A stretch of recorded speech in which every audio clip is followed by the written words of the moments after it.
2강 방언 통역의 은사입니다. 단락 1번, 성령 세례는 구원받은 성도가 성령의 기름을 부음을 받아 성령 안에서 완전히 잠기는 체험을 의미합니다. 그래서 중생과 거듭남이지요. 다시 태어나는 것과 성령 세례의 체험은 동시에 일어날 수 있으며, 이게 무슨 얘기냐? 목사님, 제가 오늘부터 예수야를 믿기로 결정합니다.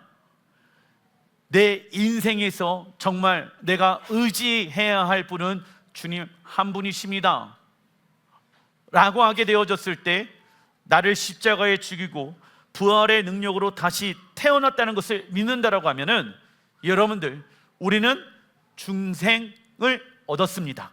그런데 이 중생을 얻는 삶은 단순히 어떠한 한 번의 시간들을 통해서 내가 죽고 주님이 내 안에 사셨습니다라는 고백을 드리는 것이 아니라, 우리가 실제로 죽게 되어졌을 때, 그리고 예수와께서 실제로 이 땅 가운데 오시게 되어졌을 때 우리는 부활하여 주님을 맞이하게 될 것입니다. 그래서 부활의 연습을 한다. 언제요? 우리의 중생, 구원이 시작되어지고 난 이후부터 우리는 부활의 연습을 행하고 있는 것입니다. 그렇다면 나는 죽고 주가 내 안에 사셨다라고 하면은 주님이 내 안에 살아 움직이고 계시다는 것을 우리가 증명해야 합니다. 증명하기 위해서는 나의 옛사람은 어떻게 되어졌습니까? 십자가에 죽었다는 것을 진짜 믿는 사람은 이제부터 새 사람으로 거듭나서 이제부터 내가 주인 되어진 생각에 의해 살아가는 것이 아니라 그분이 내 삶의 주인이십니다. 왜냐하면 그분이 나에게 생명 주시기 위해 십자가에 죽으셨고, 그분이 나에게 은혜 주시기 위해 당신의 하나밖에 없는 아들 예수야를 십자가에서 죽이시고 부활케 하셨다라는 것입니다. 그래서 내가 주인 되어진 생각의 끝은 무엇입니까? 절망이에요. 사망이에요. 하나님, 이제는 내가 내 뜻에 의해 살지 않겠습니다. 누구에 의해 살겠습니까? 하나님의 말씀에 의해 살겠습니다. 왜? 하나님의 말씀만이 우리에게 생명을 주십니다. 하나님의 말씀만이 우리에게 안정감을 줍니다. 하나님의 말씀만이 우리에게 능력이 되어지고 당신의 말씀만이 변치 아니하는 진리라는 것입니다. 얼마나 이 놀라운 신비를 하나님은 우리에게 알려주길 원하신다라는 것이죠. 그래서 우리는 실제 죽고 실제 예수야가 이 땅 가운데 오시게 되어졌을 때 부활하여서 이제부터 하나님의 말씀에 의해 살아가고 영원토록 그분의 말씀의 통치 가운데 살아가게 될 것입니다. 그날을 위해 우리는 무엇하고 있는 것입니까? 준비하고 있는 거예요. 단장하고 있는 거예요. 예행 연습하고 있는 것이다. 그래서 내가 죄인입니다. 주가 나의 주인이십니다. 이 고백을 하는 순간 성령 세례가 임할 수도 있다. 또는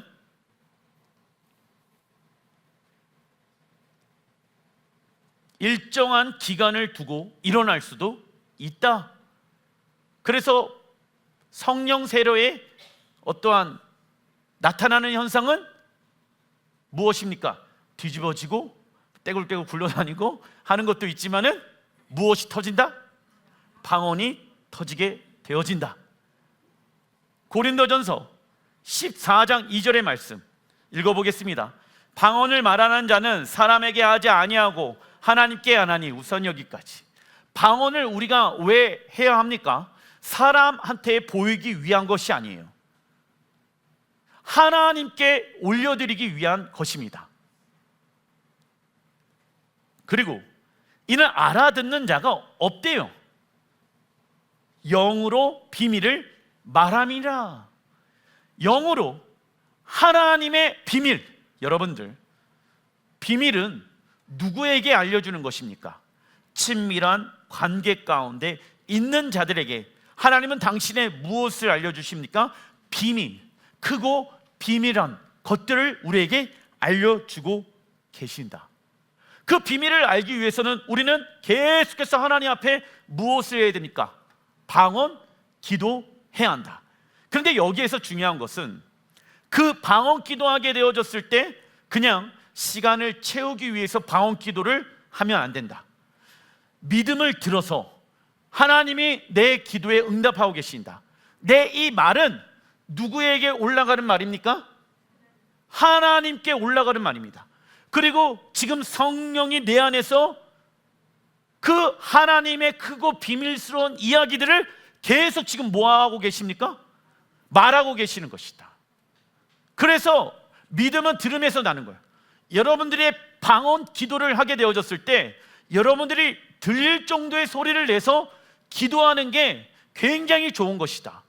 그래서 기도할 때 통성 기도를 많이 하는 사람들이 방언을 쉽게 받을 가능성들이 매우 높다. 왜냐하면 입을 벌리지 아니하면 성령께서도 무엇을 가지고 계시냐? 인격과 자유의지를 가지고 계시는 분이야. 물론 특별하게 어떠한 사람에게 방언이 임하여서 그 사람의 입을 열게 하실 때도 있습니다. 그건 특별한 경우야. 그러면 일반적인 경우는 뭐냐면 내가 내 의지를 가지고 입을 열고 기도하기 시작해야 한다. 그러면 성령께서 우리에게 방언을 주실지라 믿습니다. 방언은 우리 안에 계신 성령님께서 영으로 하나님께 비밀을 말하는 것이다. 그래서 우리가 예수를 통하여 거듭남의 확신이 있다라고 하면 우리 안에는 누가 내주하고 계십니까? 성령께서 내주 우리 안에 거하시고 계신다. 이를 믿는다라면 믿음을 가지고 무엇을 하기 시작하면 된다? 방언을 하기 시작하면 된다. 우리가 성령 세례를 받을 때 몇 가지 준비해야 된다. 첫째, 읽어보겠습니다. 죄를 회개해야 합니다. 둘째, 읽어보겠습니다. 성령님을 간절히 소망하는 마음을 가져야 합니다. 이거예요. 누가 방언 받자라고 해갖고 방언을 받으려고 한다라고 하면 시간이 오래 걸려. 그래서 내가 정말 하나님의 크고 비밀한 일들을 알길 원하고 정말 내 안에 성령님이 내주하고 계시고 성령 세례를 받기를 원한다라고 하면은 어떠한 마음을 가지고 있어야 됩니까? 갈망함, 간절함을 가지고 있어야 됩니다. 이 문제인 거예요. 방언을 쉽게 받은 사람들은요, 방언을 쉽게 잃어버린 경우들이 많이 있습니다. 근데 간절함과 목마름을 가지고 있는 사람들은 이게 얼마나 소중하고 이게 얼마나 하나님과의 나의 교통의 시간들을 갖고 있는지를 알고 있기 때문에 계속 방언하는 것을 멈추지 않길 원하고 있습니다. 고린도전서 14장 4절, 방언을 말하는 자는 자기의 덕을 세우고, 여러분들 성령의 은사 중에 모든 은사들은 교회와 하나님 나라를 세우기 위해서 필요한 은사입니다. 그런데 오직 방언만이 자기의 덕을 세우는 은사라고 성경은 말하고 있습니다. 그래서 우리가 방언을 많이 하기 시작하잖아요. 덕을 계속 쌓고 있는 것이다. 그렇다면 이 덕은 무엇을 의미하는 것인가? 방언의 유익은 우리의 영혼을 하나님 앞에 세워나가기 위해 필요한 은사이다. 우선 은사란 하나님께서 우리에게 주시는 무엇입니까? 은혜의 선물이며 이를 통해 우리는 무엇을 세워가야 합니까? 하나님 나라와 교회 공동체를 세워나가야 한다. 육체의 이익을 위해 하나님이 우리에게 은사를 주신 것이 아니라 은사는 무엇을 세워나가라? 하나님의 나라와 교회의 공동체를 세워나가라고 주신 것이다. 그러나 방언의 은사는 적어놔 주십시오. 자기의 덕, 세워나가는 은사이다. 덕의 헬라어 원어를 보니까 오이코도메오입니다. 뜻은요, 집을 짓다, 건축하다 입니다. 집을 짓고 있는 거예요. 건축을 하고 있는 거예요. 무엇을 통하여서? 방언을 통하여서. 그래서 우리는 이 땅에 하나님의 나라가 완성되어질 때까지 방언을 계속함으로 인해 하나님께서 거하실 수 있는 성전을 지금 지어져 가고 있습니다. 자, 우리 안에 예수님께서 거하시고 계시죠? 그러면 우리는 주님이 거하는 성전이 되어졌습니다. 그래서 방언을 하게 되어졌을 때 덕을 쌓고 있는데, 이 덕은 불교에서 얘기하는 덕이 아니라 성전하다, 건물을 세워가다, 내 안에 주님이 거하실 수 있도록 내 마음의 성전을 계속 건축하고 있는 거예요. 그런데 문제가 무엇이냐면, 성전을 세워가는 데 있어서 모래 위에 지은 집은 어떻게 되어집니까? 쉽게 무너진다고. 주님이 거하실 수 있는 성전을 우리가 세워나가는데, 모래 위에 이 성전을 짓게 되어지면 풍파가 오고 어려움이 오고 시험이 오게 되어지면 어떻게 되어진다? 와르르하고 무너지게 되어져요. 겉으로 봤었을 때는 반석 위에 지은 집이랑 별 다른 것이 없어요. 근데 뭐가 왔었을 때, 시험이 왔었을 때, 어려움이 왔었을 때 진짜 내 안에 신앙들이 드러나고 나타나게 되어진다라는 것입니다. 그래서 방언 기도를 하면서 우리 안에 있는 그 성전을 계속 세워나가며, 우리는 하나님의 말씀에 의해 우리의 기도가 주님 앞에 정렬되어야 하는 것입니다. 고린도후서 5장 1절, 만일 땅에 있는 우리의 장막집이 무너진다, 하나님께서 지으신 집 곧 손으로 지으신 것이 아니요 하늘에 있는 영원한 집이 우리에게 있는 줄 아니리라. 그 영원한 집이 있기 때문에 우리는 이 땅에서 방언으로 그 우리가 거할 집들을 지을 준비를 하고 있는 것이다. 그렇다면 우리는 무엇으로 하나님이 거하시는 성전으로 지어져 가야 합니까? 하나님의 말씀입니다. 우리는 세상의 것으로 우리의 집을 지으려고 한 모든 것들 무엇해야 됩니까? 회개해야 합니다. 무너뜨려야 하겠죠. 그러나 우리가 하나님의 말씀으로 돌이키는 회개를 하지 않는다라고 하면 우리의 집은, 우리의 구원은 무너질 수 있다. 무엇이 무너져야 합니까? 따라해 주십시오. 내가 주인된 생각 무너질지어다. 여러분들, 우리의 생각이 얼마나 빈약하고 얼마나 낮은 수준인지 모릅니다. 하나님의 수준으로 보았을 때 우리는 우리가 경험하고 우리가 공부하고 우리가 알고 있는 영역만 알 뿐입니다. 나머지의 영역은 모릅니다. 그래서 어려움이 오게 되어지면 일반적인 사람들은 놀랍니다. 힘들어합니다. 그런데 하나님을 믿는 사람들은 그 문제를 누구에게 맡깁니까? 하나님께 맡기기 시작합니다. 그리고 어떤 사람은 자신의 생각으로 그 문제를 피하려고 계획하지요. 환경을 바꾸면 되겠지, 도망칩니다. 그런데 결국 또 다른 모습으로 내가 넘지 못하고 있는 문제는 내 앞에 서게 되어질 것입니다. 그리고 결국 아직 젊은 사람들은 이런 생각은 하지 않겠지만 죽음이라는 문제가 우리에게 올 때가 있습니다. 어떤 사람은 물놀이 하다가 빠져 죽고 어떤 사람은 교통사고로 죽기도 하지요. 죽음이라는 문제를 어느 누구도 경험한 사람은 이 안에 없습니다. 그래서 우리는 죽음이라는 문제를 대비하기 위해 이 공간 안에 모여 있는 것이죠. 이 육체는 언젠간 무너집니다. 그러면 지혜로운 사람은 그 날이 올 거라 알기에 반석 위에 하나님의 집을 세워나갈 것입니다. 마태복음 6장 7절에 또 기도할 때 이방인과 같이 중언부언하지 말라. 그들은 말을 많이 하여야 들으신 줄 생각하느니라. 이방인이 하는 중언부언하는 기도란 무엇입니까?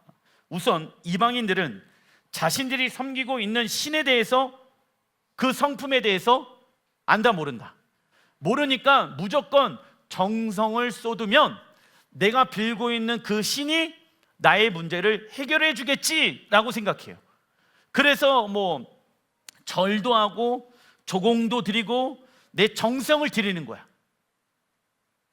왜? 내가 정성을 드리면 내 정성에 감동해서 내가 믿고 있는 그 신이 나의 기도를 들어주겠지. 그래서 그들은 자신만의 기준으로 무슨 말이든지 열심히 공을 들이면 신이 들어주실 것이라고 생각하면서 끊임없이 기도합니다.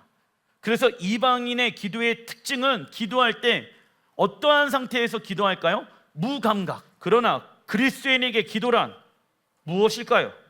하나님과의 대화하는 것입니다.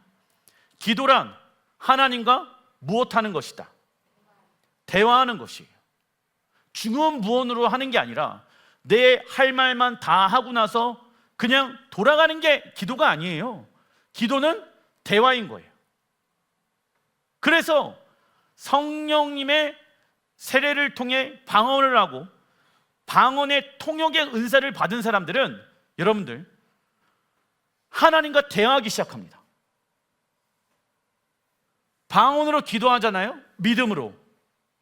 그러면 그 방언으로 기도하게 되어졌을 때 기도하는 순간에 방언 통역으로 하나님이 나에게 말씀해 주십니다. 그건 좀 이따 말씀해 드릴게요. 그래서 방언 통역의 은사가 더욱더 우리 안에서 개발되어지기 위해서는 하나님의 음성을 듣는 훈련을 해야 됩니다. 왜냐하면 내가 방언 기도하는 것은 내 안에 계신 누가 하시는 거예요? 성령께서 하시는 거예요. 그러면 성령님은 내 안에 하나님의 크고 비밀한 일들을 우리에게 알려주시길 원하셔. 그러면 이 방언에 대한 무엇을 우리가 해야 됩니까? 통역을 해야 되는 거예요.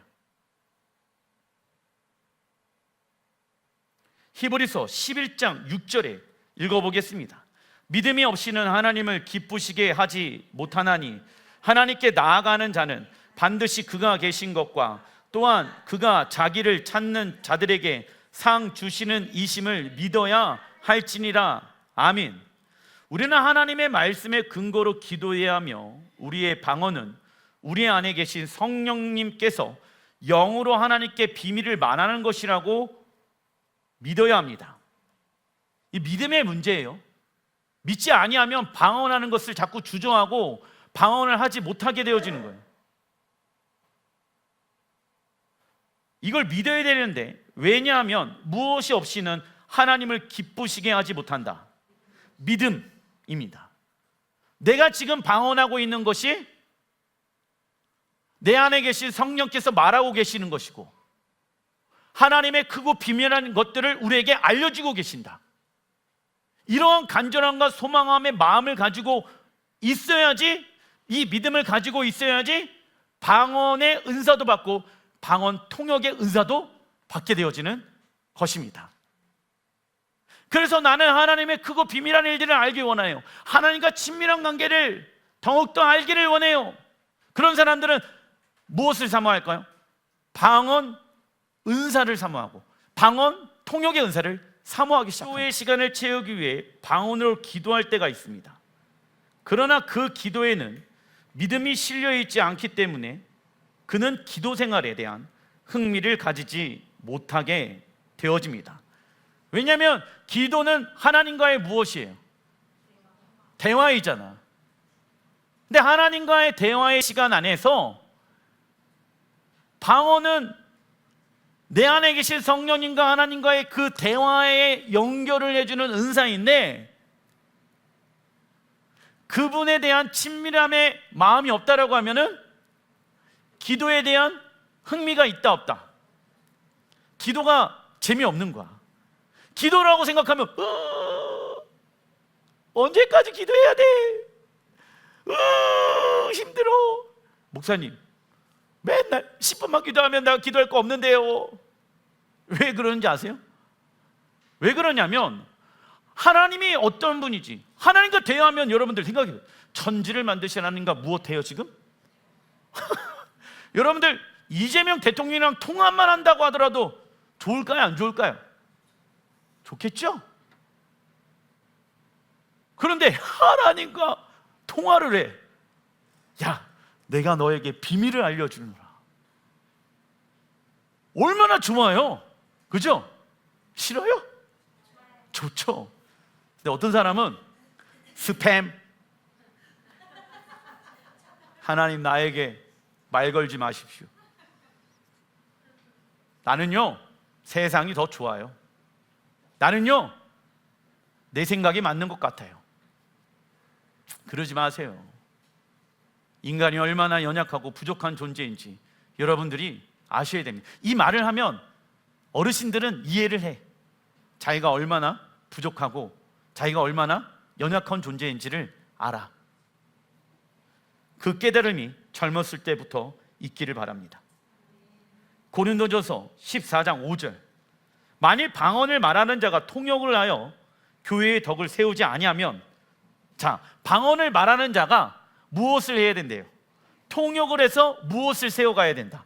교회의 덕을 세워가야 된다. 그죠?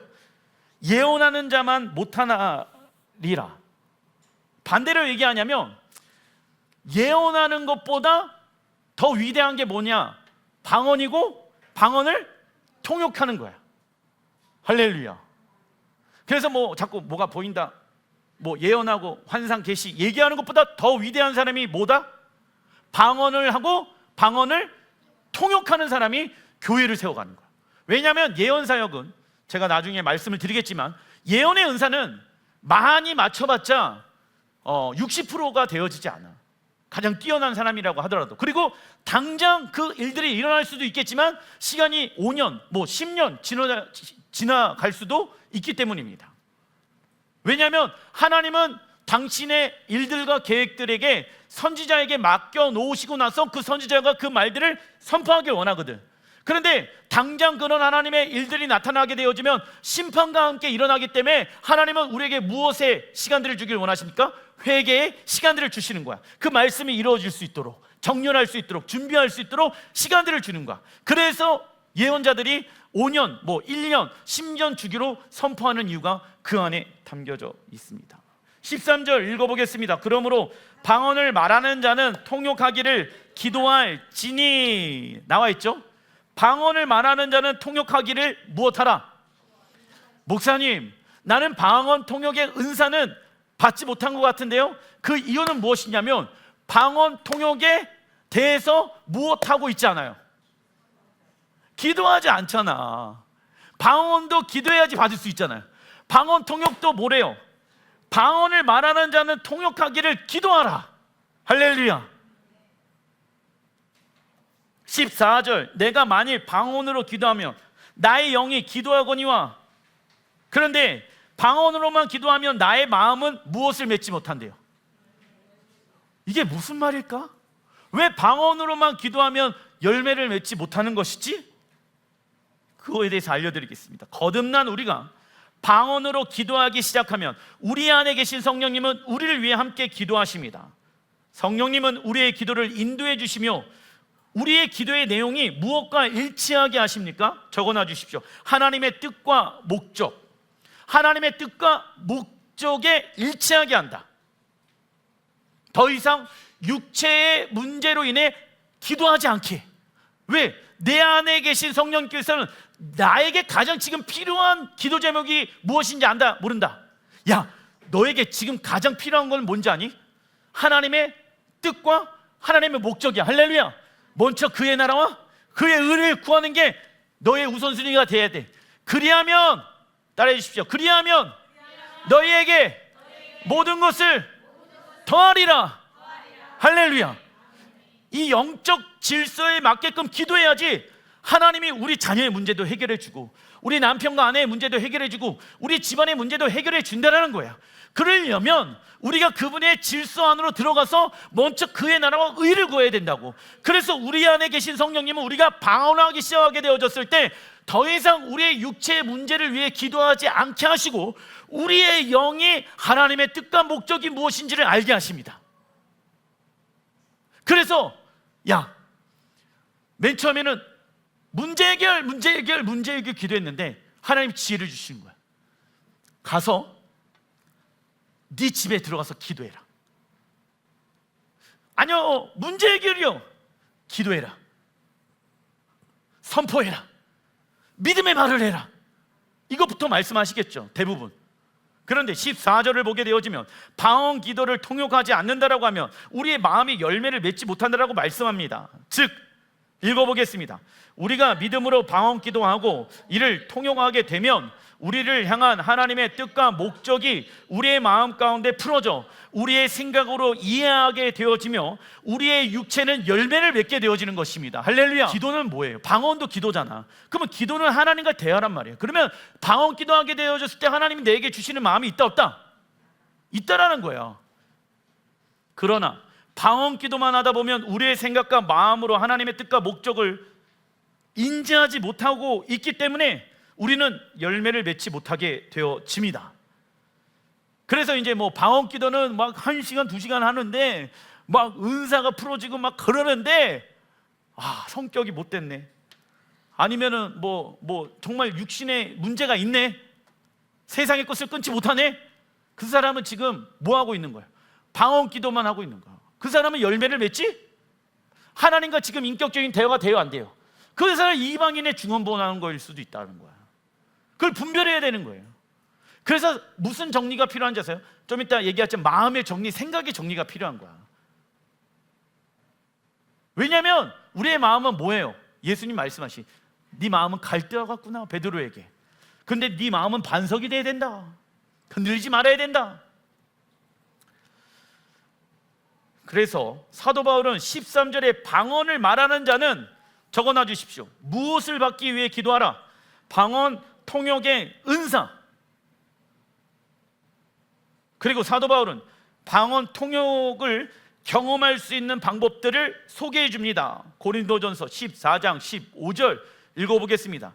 그러면 어떻게 할까? 내가 영어로 기도하고 또 마음으로 기도하며 내가 영어로 찬송하고 또 마음으로 찬송하리라. 아멘. 방언으로 하다가 마음으로 하는 게 왜 마음으로 기도해야 될까?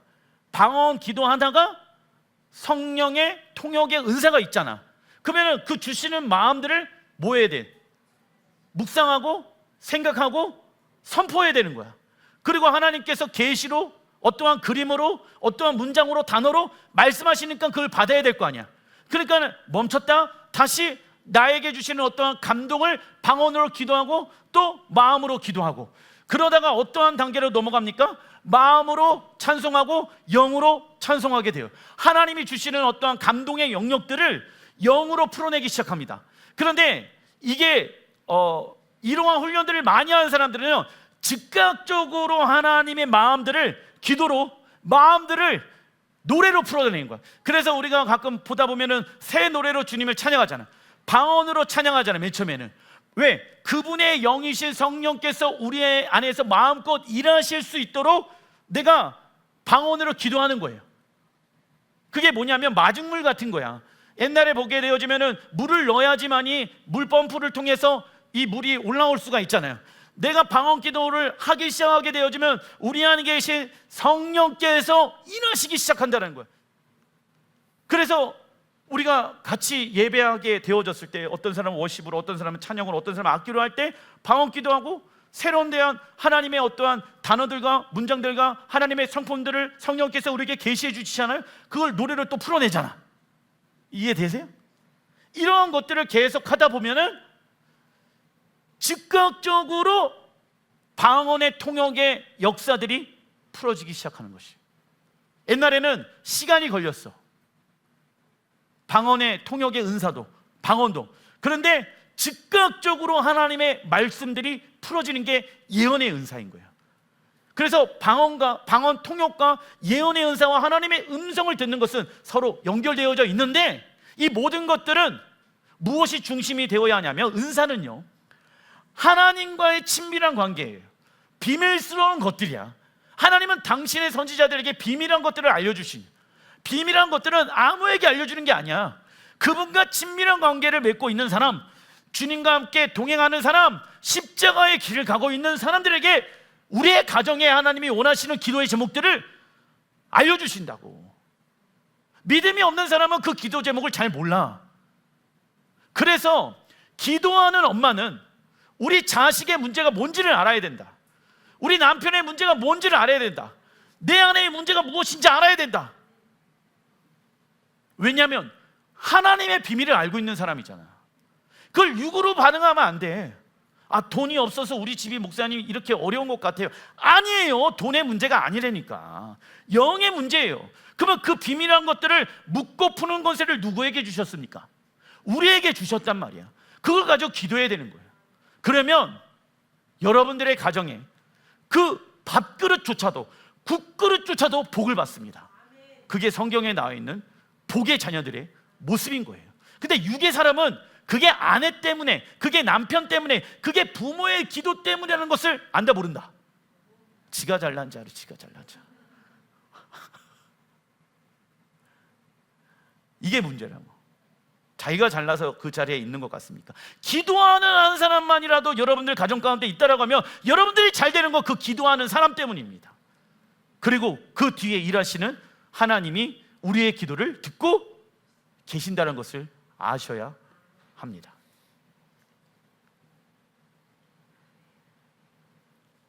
우리가 방언 기도할 때 성령께서 마음의 감동을 주실 때가 있죠. 이때 방언 통역의 은사를 통해 성령님께서 주시는 감동의 메시지를 마음 가운데 풀어내야 합니다. 마음의 헬라어 원어를 보게 되어지니까 카르디아이며 뜻은 적어놔 주십시오. 생명의 자리입니다. 우리의 마음은 무엇을 뜻한다? 생명의 자리. 그러면 생명의 자리 가운데 누구를? 하나님을, 예수와를 왕과 주인으로 두기 시작하게 되어지면 우리의 감정과 환경을 하나님께서 다스리기 시작한다는 거예요. 그래서 마음으로 믿어야 된다는 얘기가 무엇이냐면 마음의 자리에, 생명의 자리에 생명이신 누구만이 내 안에 거하셔야 합니까? 예수와 하나님만이 거하실 수 있도록, 세상의 것들이 내 마음에 거할 수 없도록, 내 생각이 내 마음에 주장할 수 없도록 우리가 기도로 파수해야 합니다. 이러한 하나님의 능력을 경험하기 위해 우리의 마음을, 하나님을 선택하기 위해서는 마음에 무엇이 필요하다? 정리, 그게 회개인 거예요. 우리가 방언 찬양할 때 성령께서 마음에 감동을 주실 때가 있다. 이때 방언 통역의 은사를 통해 성령께서 주시는 감동의 메시지를 찬양으로 풀어내야 합니다. 예배를 인도할 때는 영적으로 굉장히 민감해져 있어야 됩니다. 그렇다고 육으로 민감해지라는 얘기가 아니에요. 영으로 민감해져야 됩니다. 그래서 예배를 드리기 전에, 여기 있는 모든 사람들은 예배자인데 예배를 드리기 전에 내 말을 아껴야 돼. 왜냐하면 내가 어떠한 짜증나는 말을 하게 되어지면은 그분은 거룩하신 분이시잖아.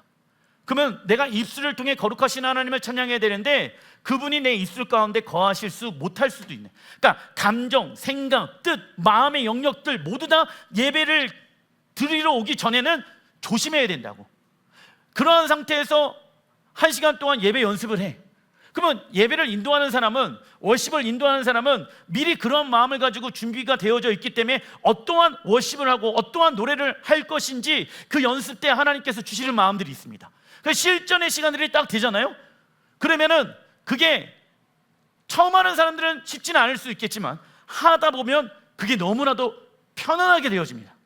그리고 노래를 하는 사람들은 그 음정에 맞춰 방언의 노래를 하기 시작하는, 새 영어로 노래를 하기 시작해. 그런데 그 새 영을 노래하기 시작하게 되었을 때 나에게 주시는 어떠한 생각의 영역들이 있다는, 문장과 생각과, 근데 그 대표적으로 우리가 어떠한 노래로 새 노래를 해야 되냐면 하나님의 아름다우신 성품인 거예요.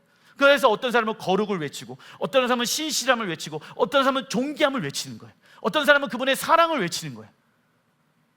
그러면은 그 얘기를 듣는 여기 안에 워십을 하는 사람들은 지금 그분의 성령께서 우리 안에 사랑의 영으로 운행하시길 원하시는구나. 그걸 캐치해가지고 그 마음을 구하고 그분에 의해서 움직이는 예배가 되어야 합니다. 그래서 이 모든 예배 안에는 영적인 무엇이 있는지 아십니까? 질서가 있는 거예요. 그 결과 우리는 높은 차원의 기도와 찬양을 경험하게 되어지는데 시편 149편 6절에 읽어보겠습니다. 그들의 입에는 하나님에 대한 찬양이 있고 그들의 손에는 두 날 가진 칼이 있도다 말씀합니다. 이를 영어 성경으로 보게 되어지면 Let the high praise 적어놔 주십시오. 높은 차원의 찬양, 높은 차원의 찬양이 있대. 그러니까 뭐냐면 찬양은 두 가지가 있어요.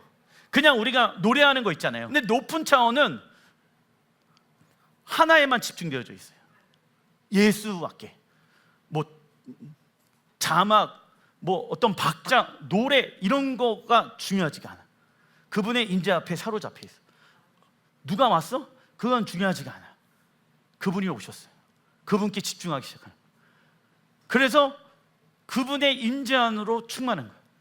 그러다 보면은 노래하는 것도 싫을 때가 있어. 그냥 그분 앞에 가만히 있고 싶을 때가 있어. 내가 그분 앞에 뭘 어떻게 하는 게 아니라 그분의 임재 안에, 영광 안에 사로잡히게 되어지면 그냥 가만히 있는 게 너무 좋은 거야. 그러면 그때 성령께서 여러분들에게 말씀하기 시작합니다. 찬양의 문이 열리잖아요. 내 마음의 문이 열리거든. 내 생각의 영역들이 열려. 하늘의 문이 열려. 그리고 어떤 것이 풀어지기 시작하는지 아십니까? 기적과 능력들이 풀어지기 시작하는 거예요. 그게 성령께서 하시는 일이에요. 그 시작이 방언 기도하고 방언 통역하고 그분의 임재 앞에서 새로운 노래로 찬양하고 새로운 영으로 노래하고 마음으로 노래하고 하는 것이 이 안에 담겨져 있는 메시지인 것입니다. 이 비밀을 하나님은 여러분들에게 알려주시길 원하십니다. 우리가 높은 차원의 수준으로 들어가게 되어졌을 때 우리의 지식과 감정과 의지의 영역과 육체의 부분들이 성령의 지배를 받게 될 것이다. 이때부터 우리는 무슨 시간 안으로 들어갑니까? 경배의 시간입니다. 이게 찬양의 시간이 아니야. 이제는 아까 얘기했던 난 예수가 이 시간이 아니야. 경배의 시간. 경배란 무엇입니까? 우리의 영광과 육체가 주님 앞에 무릎을 꿇는 거야. 굴복되어지는 거야. 내가 아무것도 할 수가 없는 상태. 하나님, 내 모든 것을 누구에게 맡겨드립니까? 당신께 맡겨드립니다. 그러면서 뭘 느끼는지 아세요? 옛날에는 유괴 사람은 하나님께 내 모든 걸 맡겨드립니다. 그러면 어떤 생각이 드냐면 아까워, 나 그렇게 하고 싶지 않아. 그런데 영의 사람은 내 모든 걸 하나님께 맡겨드립니다. 그러면 자유합니다. 너무 좋은 거야. 왜? 그분은 나보다 돈이 많고 그분은 나보다 능력이 많고 그분은 나의 모든 것을 지켜주시고 모든 것을 주시고 예수아를 주셨기 때문에 그분께 맡겨드리는 게 훨씬 더 나에게 있어서 좋은 것입니다. 자, 그리고 경배자들의 손에는 무슨 칼이 들려져 있습니까? 양날의 칼, 두 날을 가진 칼입니다. 양날의 칼이라는 하나님의 말씀이죠. 그래서 히브리서 4장 12절에 하나님의 말씀은 살아있고 활력이 있어 좌우 어떠한 날쌘 검보다 예리하여 혼과 영과 및 관절 골수를 찔러 쪼개기까지 하며 또 마음과 생각과 뜻을 판단하나니. 그러니까는 제일 좋은 찬양 중에 하나가 무엇이냐면 어떠한 신앙의 고백이 담겨져 있는 찬양도 중요하지만 말씀을 근거해서 찬양을 만든 게 굉장히 능력이 있는 찬양인 거예요.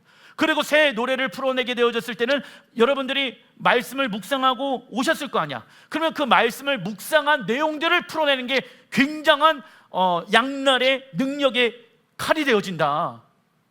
유튜브 찬양을 노래 잘한다, 참 듣기 좋네, 분별할 줄 알아야 돼. 이게 경배 찬양인가? 그냥 노래를 하기 위해서 자기네들의 사역이 유명하기 위해서 부르는 노래인지를 점검해 봐야 돼. 점검해 봐야 돼. 가사나 내용들이나. 왜? 양날의 검이라니까. 노래는 혼의 영역을 자극시켜요. 그래서 조심해야 되는 거야. 조심히 다루어져야 되는 거야. 그래서 노래 안에는 하나님의 말씀이 담겨져 있어야 되는 거예요. 기도 안에도 마찬가지입니다. 성령의 검의 특징이 있죠. 주님과의 친밀한 관계 가운데 들어가면 성령의 검은 너무나도 무겁다, 가볍다. 가볍다.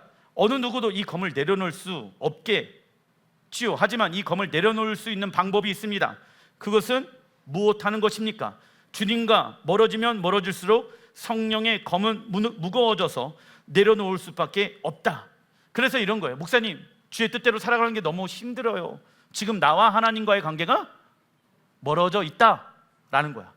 주님과의 관계가 친밀한 사람들은 나 주의 길을 가겠습니다. 넘어지더라도 쓰러지더라도 나 주의 길을 가겠습니다. 이런 사람은 주님과의 관계가 친밀한 관계 가운데 있는 거야. 근데 너무 힘들어요. 말씀대로 사는 거 이게 내 입술 가운데 있다라고 하면 사실 나 지금 제가 방언 통역하는 거야. 한국말 딱 듣고 그 영이 지금 뭐라고 얘기한다? 나 지금 주님과 멀어져 있어요. 그런데 목사님, 제가 알아듣기 쉽게 그 상황에서 바로 얘기하시지 왜 얘기 안 해주셨어요? 얘기를 하라고 주님이 나에게 말씀해야지 하는 거예요. 고린도전서 14장 27절, 만일 누가 방언으로 말하거든 두 사람이나 많아야 세 사람이 차례를 따라 하고 한 사람이 통역할 것이요, 나와 있죠. 우리는 기도 모임 가운데 누군가 성령의 감동으로 인해 방언을 말하게 되어지면 주변에 있는 이는 잠시 기다렸다가 성령님의 감동이 있을 때 방언 통역을 말하는 것이 질서가 되어야 합니다. 아시겠죠? 이때 방언 통역을 할 때 알아야 할 것은 방언이 길다고 해서 반드시 방언 통역도 길어지는 것이 아닙니다. 반대로 방언이 짧게 나왔다라고 해서 통역도 짧은 것이 아닙니다. 이는 방언의 어구와 음절과 단어의 뜻을 해석하는 방언 통역을 하는 것이 아니라 우리의 마음에 깨달음과 감동을 주시는 성령에 의해 말하는 방법들을 배워야 한다. 할렐루야. 이게 무슨 얘기냐면 방언으로 따따따따를 10분 동안 했어. 그러면 10분 동안 방언의 통역의 내용들을 풀어낼 거라고 생각해. 그게 아니라고. 어떨 때는 10분 기도했는데 한 단어로 성령께서 당신에게 계속 이 단어를 말씀하고 계십니다 라고 얘기할 수 있다고. 근데 어떤 사람은 10초를 기도를 했어. 그랬는데 그 내용이 10분이 되어질 수 있다고. 그리고 한국말에는 어근이 있고 뭐 구조가 있잖아. 그런데 방언에는 그런 게 없는 거야. 왜? 성령의 감동에 의해서 그 영역들이 은사로 풀어져야 하는 것입니다. 그래서 방언 통역의 은사를 개발하기 위해서는 어떤 훈련을 해야 한다? 하나님의 음성을 듣는 방법을 훈련해야 한다. 고린도전서 14장 5절 읽어보겠습니다. 나는 너희가 다 방언을 말하기를 원하나 방언을 말하는 자는 통역하기를 기도할지니라. 아멘. 여러분들, 사도 바울이 다 방언을 말할 수 있다 없다? 말할 수 있다. 나와 있죠. 그러면 예수를 믿고 있는 모든 사람들은 다 방언을 말할 수 있고, 그러면 다 방언을 말하니까 교회의 덕을 세우기 위해서는 다 무엇을 할 수 있다? 방언 통역을 할 수 있다. 어떠한 특별한 사람만 방언 통역의 은사를 받는 것이 맞다? 아니다? 아니다. 여기 있는 모든 사람 방언할 수 있고 방언 통역할 수 있다. 사도 바울은 구원받은 성도 모두가 적어놔 주십시오. 방언의 은사 받을 수 있으며 방언을 말하는 자는 모두가 통역의 은사를 받을 수 있기에 무엇하라? 기도하라. 기도하면 준다 안 준다? 믿으십니까? 그래서 기도하라는 거예요. 주신다고. 우리는 이 말씀을 믿음으로 적용해야 됩니다. 요한 1서 5장 14절 읽어보겠습니다. 그를 향하여 우리가 가진 바 담대함이 이것이니 그의 뜻대로 무엇을 구하면 들으심이니라. 우리가 무엇이든지 구하는 바를 들으시는 줄을 안즉 우리가 그에게 구한 그것을 얻은 줄을 또한 아니리라. 아멘. 우리가 기도할 때 육체의 것을 위해 기도하기보다는 적어놔 주십시오. 하나님의 뜻, 그것이 우리의 삶 가운데 이루어지길 기도해야 됩니다. 그리하면 무엇이든지 기도하고 구한 것은 이미 무엇한 것이다. 받은 것을 믿고 그대로 되리라고 말씀하고 있는 것이죠. 방언을 받는 것도 하나님의 뜻이며 방언 통역을 하는 것도 하나님의 뜻이기에 우리는 이제부터 믿음으로 방언하고 통역하면 된다 안 된다? 여러분들, 통역의 은사를 받기 기도하라라고 나와 있잖아. 그러면 기도하는 것은, 구한 것은 받은 줄을 무엇하라? 믿어라. 근데 방언 통역의 은사가 왜 필요합니까? 교회의 덕을 세우기 위해. 그러면은 우리에게 우리를 향한 하나님의 뜻이 아니에요. 뜻이겠지. 그러면 기도하면 누가 주신다? 하나님이 주실 거에 대한 믿음이 있는 사람은 방언 통역의 은사를 받을 줄 믿습니다. 요한복음 15장 7절 읽어보겠습니다. 너희가 내 안에 거하고 내 말이 너희 안에 거하면 무엇이든지 원하는 대로 구하라. 그리하면 이루리라. 내가 아버지의 계명을 지켜 그의 사랑 안에 거하는 것 같이 너희도 내 계명을 지키면 내 사랑 안에 거하리라. 아멘. 우리의 방언 기도를 통하여 주님의 말씀이 우리 안에 거하기 시작한다라고 하면, 왜냐하면 방언은 하나님과의 대화잖아. 그럼 방언 기도하게 되어지면 하나님의 말씀이 우리 안에 거해야 안 거해요? 거하기 시작한다는 것을 믿는다라고 하면 우리는 하나님의 말씀에 적어놔 주십시오. 입맞춤의 단계 안으로 들어가게 되어진다. 하나님의 말씀 안에 입맞춤의 단계, 입맞춤의 단계는 무엇을 말합니까? 하나님과 인격적인 관계. 아가서 1장 2절에 내가 주의 말씀에 입맞추기를 원하노라. 세상의 그 어떠한 포도주보다 주님의 말씀이 더 위대하고 더 재밌고 더 좋습니다. 여러분들, 예배의 헬라어 원어가 무엇입니까? 프로스퀴네오. 프로스는 누구누구를 향하여, 퀴네오는 입맞추다야. 그러니까 예배는 하나님을 향하여 입맞추는 거야. 하나님의 말씀에 입맞추는 거예요. 그 하나님의 말씀이 내 입에 너무나도 꿀과 같이 답니다. 그 단계로 들어가잖아요. 하나님의 말씀이 우리 안에 있고 우리가 그분 안에 거하게 되어지면 어떠한 일들이 일어나게 되어집니까? 우리가 하나님의 사랑 안에 거하게 되어진다. 성경은 말씀합니다. 우리가 주님 안에 거하고 주의 말씀이 우리 안에 거하기 시작하면 우리 안에 어떠한 일이 일어납니까? 읽어보겠습니다. 주님이 원하는 것을 원하게 되며 주님이 싫어하는 것을 싫어하게 되는 단계가 되어집니다. 할렐루야. 주님이 원하는 것을 이제 원하게 되어져. 주님이 싫어하는 것을 이제 싫어하기 시작해. 근데 반대인 사람이 있습니다. 주님이 원하는 것을 싫어하는 사람들이 있습니다. 왜? 주님보다 내가 원하는 것, 세상의 것이 내 안에 있기 때문에. 그게 내가 그 안에, 그가 내 안에. 주님이 원하지 않는 것에 내 마음이 있기를 원치 아니합니다. 주가 원하는 것에 나의 모든 뜻이 있기를 원합니다. 왜? 그분이 주시는 은혜가 무엇인지 알기 때문입니다. 마태복음 6장 33절에 그런즉 너희는 먼저 그의 나라와 의를 구하라. 그리하면 너희의 모든 것을 더하시리라. 예수와는 우리가 이 땅에 완성되어질 하나님의 나라를 구하고 그 의를 구하라고 말씀합니다. 이러한 삶을 살아가면 모든 것을 너에게 더하신다라고 약속하고 계시죠. 이것이 적어놔 주십시오. 영적 질서입니다. 그래서 주님을 사모하는 자에게 나타나는 현상은 하나님의 말씀으로 우리의 삶이 변화되어지는 것을 갈망하기 시작한다. 주님을 사모합니다 라고 말은 하는데 하나님의 말씀으로 우리의 삶이 변화되어지는 것을 두려워하거나 갈등하고 있는 사람들은 아직 주님을 무엇하고 있지 않은 것이다. 사모하고 있지 않은 것이다. 내가 무엇을 사모하고 있습니까? 세상을 사모하고 있다라고 하면 주님의 사모함을 사모하고 있지 않을 가능성이 매우 높다라는 것입니다. 즉 하나님의 말씀이 우리 안에 거하여서 우리의 말과 행동과 삶이 많은 열매를 맺게 되어지는 것입니다. 이 방언 통역의 은사의 끝자락은 무엇이냐? 갈라디아서 6장 14절입니다. 읽어보겠습니다. 내게는 우리 주 예수 그리스도의 십자가 외에 결코 자랑할 것이 없으니 그리스도 말미암아 세상이 나를 대하여 십자가에 못 박히고 내가 또한 세상에 대하여 그러하니라. 아멘. 방언 통역의 끝은 무엇이냐면 하나님, 내가 자랑할 게 십자가 외에는 없습니다. 그러면서 눈물이 나는 거예요. 내가 붙잡아야 될 것은 십자가 외에 없습니다. 이게 방언 통역의 은사의 핵심인 거예요. 성령께서 이거를 방언을 통해 외치길 원하시는 거예요.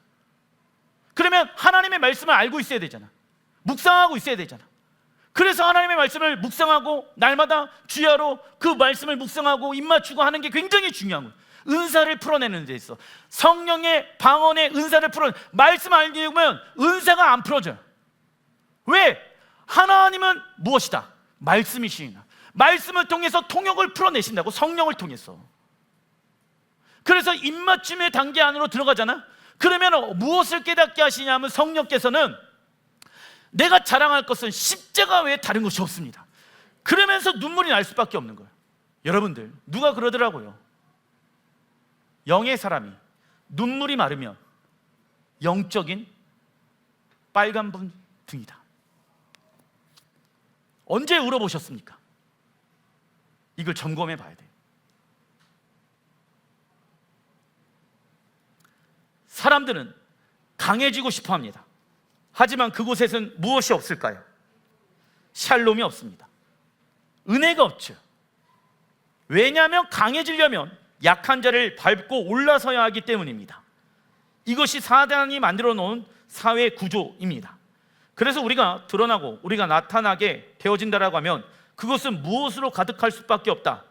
죄로 가득할 수밖에 없으며 죄의 결과는 무엇이다? 사망입니다. 그렇지만 그리스도인의 모임에는 무엇을 자랑해야 합니까? 약해지는 것을 자랑해야 된다. 그렇다고 실제로 그 사람이 약한 게 아니에요. 그 사람이 뭘 몰라서 말을 하는 게 아니야.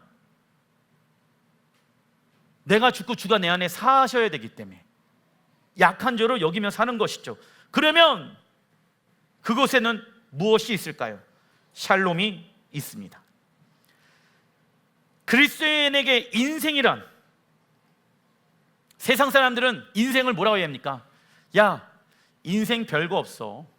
그냥 가족들끼리 맛있는 거 먹고 어디 놀러 가고 뭐 그러는 거 아니냐?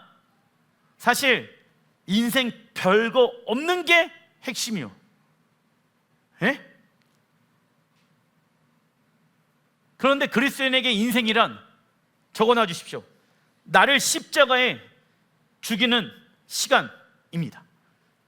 우리에게 인생은 뭐다? 그게 우리의 인생이 되어야 된다고. 내가 자랑해야 될 것은 예수와의 십자가 외에 다른 것이 있다 없다? 그게 인생이죠. 왜? 인생의 끝자락에 무엇이 있습니까? 영광의 시간들이 올 것입니다. 내가 죽어야 주님이 사실 수 있고, 내가 죽어야 우리 가족이 살 수 있는 것이고, 내가 죽어야 이 민족이 살아나는 것입니다. 기도하겠습니다.